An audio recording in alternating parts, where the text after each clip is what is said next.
Hey guys नमस्कार।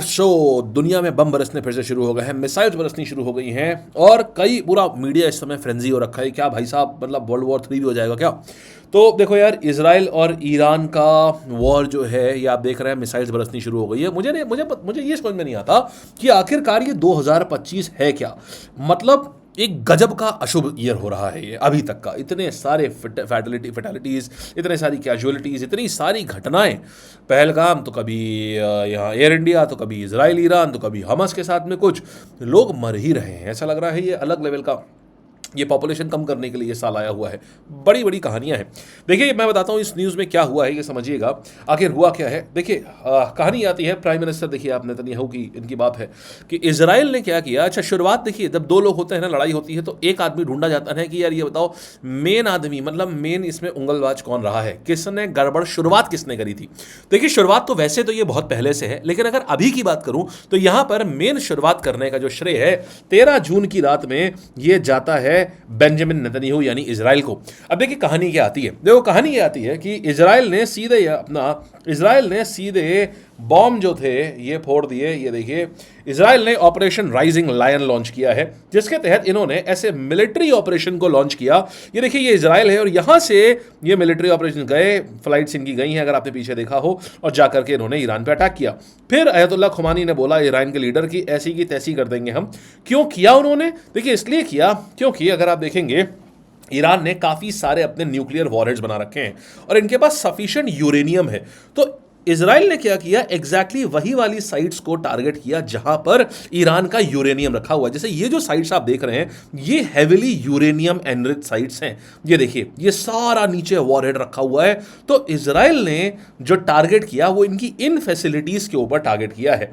और इन्होंने इसका, इजराइल ने यह भी बोला कि देखिए हम ये बताना चाहते हैं कि ये ईरान जो है बहुत डेंजरस है और हमने इनके जितने भी यूरेनियम सेंटर्स थे हमने उनको सबको हमने खत्म कर दिया है। राइट, तो ये पूरी कहानी है। अच्छा अब देखिए, अब बात ये आती है, आप ये सोच रहे होंगे कि इजराइल का तो आपको ये समझ आ गया ना कि कैसे क्यों इजराइल ने जो करा वो बेसिकली करा क्या है, ये आप समझ गए। और इसके बाद क्या हुआ, फिर सारे के सारे लोग डेड टू इजराइल कहते हुए आ गए माने। आपने अभी भी देखा कि कैसे इजराइल ने एक पूरा फुल फ्लेजेड मिसाइल अटैक किया ईरान के यूरेनियम एनरिच्ड बेसिस के ऊपर, जहां पर इनका यूरेनियम रखा हुआ था। तो इजराइल से ये प्लेन छोड़े और यहां पर इन्होंने, आप देखिए ये आपका इम्फान हो गया, देन नतांज हो गया, अराक हो गया, तेहरान हो गया, तबरीज हो गया, इन सब जगह पर ब्लास्ट करे अपनी बैलिस्टिक मिसाइल से। क्यों करें? क्योंकि ये सारे इनके यूरेनियम एनरिचिंग सेंटर्स थे। अच्छा अब उससे इन्हें क्या फर्क पड़ता है भाई, इजराइल को क्यों डरने की क्या जरूरत है? क्योंकि देखो ये जो है, ये इनको डर है कि अब जो ईरान है ना ये न्यूक्लियर बॉम्ब बना देगा और न्यूक्लियर बॉम्ब बना करके इनको फोड़ देगा, मतलब ये खत्म हो जाएंगे। प्रश्न ये उठता है कि इजराइल ही क्यों डर रहा है, ईरान इन्हीं के ऊपर क्यों अटैक करेगा? आइए इसको समझते हैं थोड़ा सा। और इस जवाब में ईरान ने क्या किया ये भी समझिएगा। तो देखो इजराइल ने, जब आपने ये पूरी अभी हमने आपको कहानी दिखाई कि ये इजराइल ने जैसे इनके ऊपर, ईरान के ऊपर ये सारे अपने प्रिसीजन एयर स्ट्राइक करी, तो फिर इस ईरान चुप नहीं बैठा। ईरान ने भी सेम डे रात में ही क्या किया, यहाँ पर ये देखिए ये सारा जो आप देख रहे हैं ना फुटेज इस समय, ये ईरान का जवाब है। और ऐसे ईरान ने मिसाइल्स छोड़ी हैं, 200 से भी ज़्यादा मिसाइलें छोड़ी हैं और ये इजराइल शहर के ऊपर, ये देखिए आप देख सकते हैं यहाँ आकर के ये फट गई हैं। इनफैक्ट आयरन डोम भी रोक नहीं पाया, देखो यहाँ आकर के सीधे ब्लास्ट हो गई है। कई मिसाइलों को आयरन डोम भी नहीं रोक पाया, यानी इनके शहर में आकर के फटी हैं। अब कह नहीं सकते कितना नुकसान हुआ है, क्या हुआ है, जान माल क्या गई है, इसके बारे में अभी पुष्टि नहीं हो पाई है। अब देखो, अब बात आती है, सर ये समझ आ गया कि इन्होंने इनको मारा, इन्होंने वापसी में इनको मारा, लेकिन प्रश्न ये उठता है मारा क्यों? अब देखो एरिया वाइज तो आप समझो इजराइल बहुत छोटा है, ईरान से है, लेकिन ये दुश्मनी साहब बहुत पुरखों की जाती है। अब दुश्मनी क्या है आइए ये समझते हैं। देखिए इनके बीच में प्रॉब्लम शुरू होती है बेसिकली 1979 से। आपको इसके पहले ये बात समझने से पहले ना आपको ईरान समझना पड़ेगा कि ईरान 1979 के पहले कैसा था। आज अगर आप ईरान में देखेंगे तो ईरान प्योरली इस्लामिक और आपका शिया इस्लाम से पूरी तरीके से, ये शिया इस्लाम का सुप्रीम लीडर मानता है अपने आप को। आप जानते हैं इस्लाम में बेसिकली 2 सेक्ट होते हैं, शिया और सुन्नी। तो ये आपका ईरान कहता है कि भाई हम ना शिया इस्लाम के हम सुप्रीम लीडर हैं हम।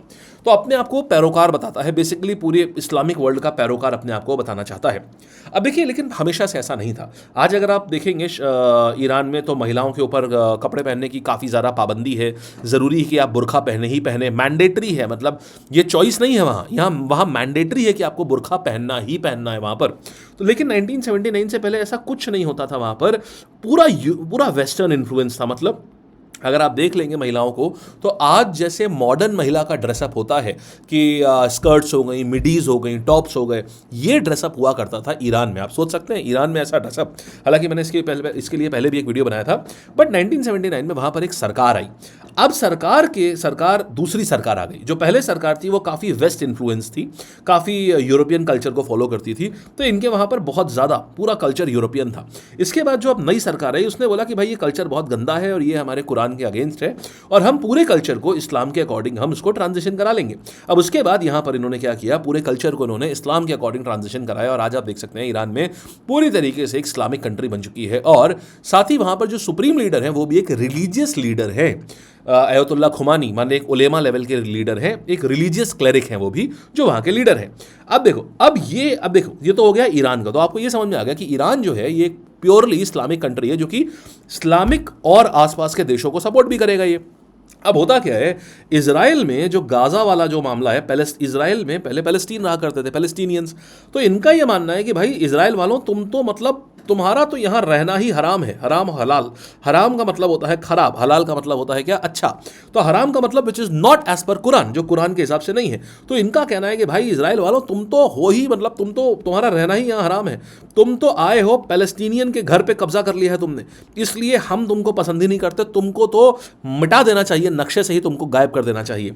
अब इसके एवज में क्या हुआ, अब इसके एवज में हमेशा ही 1979 के बाद से ही इनके बीच में हमेशा वॉर चलता रहता है। इनफैक्ट ये फुल फ्लेजेड एनिमी, ईरान अपने आप को फुल फ्लेजेड एनिमी भी डिक्लेयर कर चुका है, लेकिन ईरान अपने आप को इजराइल का फुल फ्लेजेड एनिमी भी डिक्लेयर कर चुका है। इनफैक्ट अच्छा एक चीज है, ये कभी भी डायरेक्टली वॉर नहीं करते थे। ईरान क्या करता था, अपने जो सपोर्ट ग्रुप होते थे, जैसे हिजबुल्लाह हो गया, हमस हो गया, ये इनको पैसा वैसा दे करके इनके थ्रू अटैक कराता था।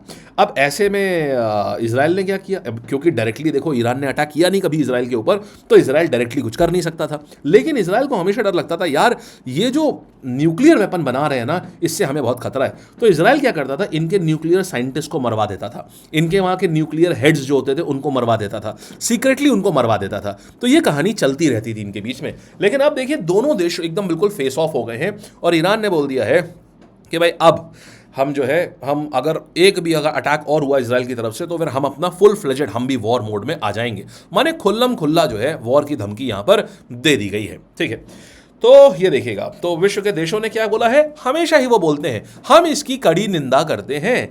यहां पर बोला कि देखो भाई ऐसा है, ईरान का परमाणु हथियार नहीं बनाने दे सकते, बहुत सीधी बात है, हम ऐसा नहीं होने देंगे, और हम निंदा करते हैं हमले की। देखो यहां पर बात इसकी नहीं होती, वर्ल्ड लीडर्स कभी क्या सही है क्या गलत इसका साथ नहीं देते हैं, वर्ल्ड लीडर्स उसका साथ देते हैं कि उनके लिए क्या सही है। अब क्योंकि देखिए इजराइल जो है दोस्त है डोनाल्ड ट्रंप का, तो उन्होंने इजराइल का साथ दिया।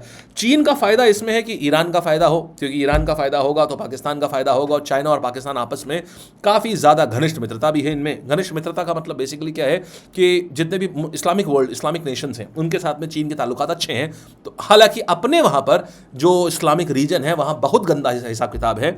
चाइना के अपने घर में इट्स नॉट दैट कि वो बहुत ज़्यादा इस्लामिक वर्ल्ड का बहुत ज़्यादा वेलविशर है। अगर आप देखेंगे तो चीन ने अपने वहाँ पर जो यूइगर मुस्लिम्स हैं उनका जीना दूभर कर दिया है, उनके घर में तक कैमरे लगे हुए हैं, बात एक उनकी सुनी जाती है कि वो लोग क्या बोल रहे हैं। लेकिन चाइना बाकी वर्ल्ड में काफ़ी पैरोकार बना रहता है, और क्योंकि चाइना नहीं चाहता कि वेस्ट और वेस्ट से जो इसके मित्र हैं, मतलब अमेरिका और उसके मित्र ज़्यादा स्ट्रांग बने, तो इसीलिए ये दूसरे को चुनता है, इसीलिए इसने ईरान को चुना। तो इसीलिए ये ईरान को बोल रहे हैं कि भाई ईरान ने सही किया। ऐसा नहीं कि इन्हें कुछ मिल जाएगा ईरान से, लेकिन क्या है, अगर ये भी इसराइल को अगर सपोर्ट कर देंगे तो बैलेंस ऑफ पावर बिगड़ जाएगा। तो फिर इसराइल को सपोर्ट कर रहे हैं मतलब इनडायरेक्टली यूएस को सपोर्ट कर रहे हैं, और चाइना ऐसा कभी नहीं चाहता। चाइना तो चाहता है कि वो दुनिया का सबसे ताकतवर देश बने, तो यूएस और उसके किसी भी किसी भी साथी देश को वो कभी सपोर्ट नहीं करेगा। तो इसीलिए चाइना के विदेश मंत्रालय प्रवक्ता ने बोला नहीं भाई साहब ऐसा है, वो ईरान की संप्रभुता का उल्लंघन किया था, इसलिए जो किया है वो ठीक किया है और बाकी शांति बनाए रहो भाई। तो पूरी हर जगह आप देखेंगे हम लोगों ने क्या बोला, अब देखो हम तो और फंस गए। हम ईरान भी हमारा दोस्त है क्योंकि वहाँ से भी हम काफ़ी सामान लेते हैं और इजराइल से हम काफ़ी वेपन लेते हैं, यहाँ से हम तेल लेते हैं, इजराइल से हम वेपन वगैरह टेक्नोलॉजी लेते हैं। तो हमने बोला है, हमने वही वाला काम जो यूएस करता है हमेशा कि देखिए साहब हम दोनों पे मदद बनाए हुए हैं और हर संभव प्रयास करेंगे कि शांति आ जाए और हम हर संभव मदद देने के लिए तैयार हैं। माने हमने ना किसी को अच्छा बोला ना हमने किसी को बेकार बोला, हम लोग साइड से निकल लिए सीधे, क्योंकि हमारा दोनों घरों से दोस्ती है, समझ रहे हैं, हमारी दोस्ती दोनों घरों से है, तो हम लोग साइड से निकल लिए। अब देखिए यूनाइटेड सिक्योरिटी काउंसिल में क्या हुआ, अब ये जो पंच प्यारे बैठे हुए हैं यहाँ पर P5, ये किसी काम के नहीं है। देखो क्योंकि यहाँ पर एक मत हो ही नहीं पाया। यूएसए कह रहा है नहीं भैया इजराइल ने सही किया है, इसके बाद में चाइना कह रहा है नहीं साहब ऐसा है, चाइना कह रहा है कि नहीं साहब ऐसा है, ईरान ने सही किया है, और रशिया तो कुछ कह ही नहीं रहा है। तो रशिया का भी डायलॉग जो है मतलब बहुत ज़्यादा फेवरेबल नहीं है किसी एक को। तो बेसिकली यहाँ क्या हो रहा है, पांचों लोग क्योंकि आपस में बट गए तो कोई रेजोल्यूशन पास ही नहीं हो पाएगा। कोई भी रेजोल्यूशन पास होने के लिए इन पांचों का एक मत पे आना जरूरी है। तो इसीलिए ये महा की यूजलेस ऑर्गेनाइजेशन है यूनाइटेड नेशन सिक्योरिटी काउंसिल, जो आप जानते हैं। तो बिन मतलब में इन्होंने इमरजेंसी मीटिंग बुला ली और बस कुछ नहीं है इसमें, सिर्फ और सिर्फ ये देखिएगा 1 2 3 4 5 ये पंच प्यारे यहाँ बैठे हुए हैं, इनका चल रहा है टेलीकास्ट, लेकिन इसका कुछ रिजल्ट आना नहीं है। ठीक है, तो ये है गाइस पूरी की पूरी कहानी। अब आप सोच रहे होगे भारत को क्या असर पड़ेगा, भाई ज़्यादा अच्छा खासा असर पड़ सकता है।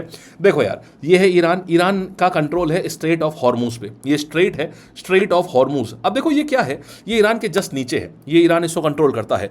हम यहाँ से बहुत ज़्यादा जितना ऑयल है ना, हम यहाँ से निकाल करके लेके आते हैं। अब अगर मान लो हम यहाँ से ऑयल निकाल करके नहीं लेके आए तो हमें बहुत लंबा घूम के आना पड़ेगा, हमको पूरा यूएई के नीचे से हमें घूम के आना पड़ेगा। अब ऐसे में जाहिर सी बात है हमें तेल लाना महंगा होगा, तो हमारे वहाँ तेल का दाम जो है वो अच्छा खासा बढ़ सकता है। तेल का दाम बढ़ेगा तो ध्यान रखना पूरे भारत में महंगाई बढ़ेगी, क्योंकि तेल से ही टमाटर आता है, आलू आता है, सब कुछ तेल से ही, तो मतलब ट्रक से ही तो आता है, तो सारा सामान महंगा हो जाएगा और शेयर मार्केट जो है नीचे गिरेगी। तो ये वॉर जो है वो हमारे लिए भी नुकसानदेह है ये वॉर। और अगर इसमें कोई और सपोर्ट करने आ गया कि भाई ईरान भाई चलो हम भी आ गए, तो फिर मामला full scale full on blown out war में जा सकता है ये।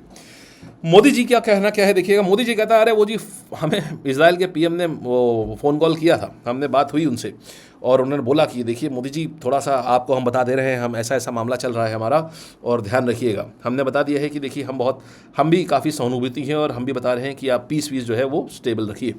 तो बढ़िया है। आप देखिए हर एक का वैसा ही साधा सा रिस्पॉन्स है कि नेतन्याहू जी ने फ़ोन करके हमको बताया है कि हम देखो ऐसा है, लड़ाई करने जा रहे हैं और तुम देख लेना। तो हमने भी बोल दिया हाँ आप लोग ध्यान रखिए भाई, थोड़ा पीस मेंटेन करिए, बस थोड़ा सा ध्यान रखिए भाई, रीजन की पीस ना हो। तो देखिए बिल्कुल भारत बिल्कुल उसी नक्शे कदम पे चल रहा है जैसे यूएस चलता है। और लैंग्वेज अगर आप देखिएगा तो हमेशा डोनाल्ड ट्रंप या कोई भी यूएस लीडर हमेशा ऐसी लैंग्वेज यूज करता था, वो जी साहब उनका हमारे पास फ़ोन आया है, बड़ापन दिखाने की बेहतरीन चीज़ होती है वो जी साहब उनका हमारे पास फ़ोन आया, ये नहीं हमारी उनसे फ़ोन पर बात हुई है, उनका हमारे पास फ़ोन आया। बड़प्पन दिखाने में वैसे भी हम इंडियंस काफ़ी बेहतरीन होते हैं। तो गाइज ये है पूरी कहानी, मुझे उम्मीद है आप समझ गए होंगे। ऐसा ही कोई बर्निंग इशू आता है तो मैं आपको ज़रूर से बताऊंगा, और बर्निंग इशू ठंडा ना हो जाए इसीलिए हमने आपको जल्दी ही बता दिया। ठीक है, मुलाकात करते हैं। आपके अनुसार क्या होना चाहिए बताइए, आपके हिसाब से कौन सही है, इजराइल सही है या ईरान सही है? आपका पर्सपेक्टिव जानना मुझे बहुत ज़रूरी है इतनी वीडियो देखने के बाद, आपका क्या बना। ठीक है, subscribe to the channel, bye bye, take care.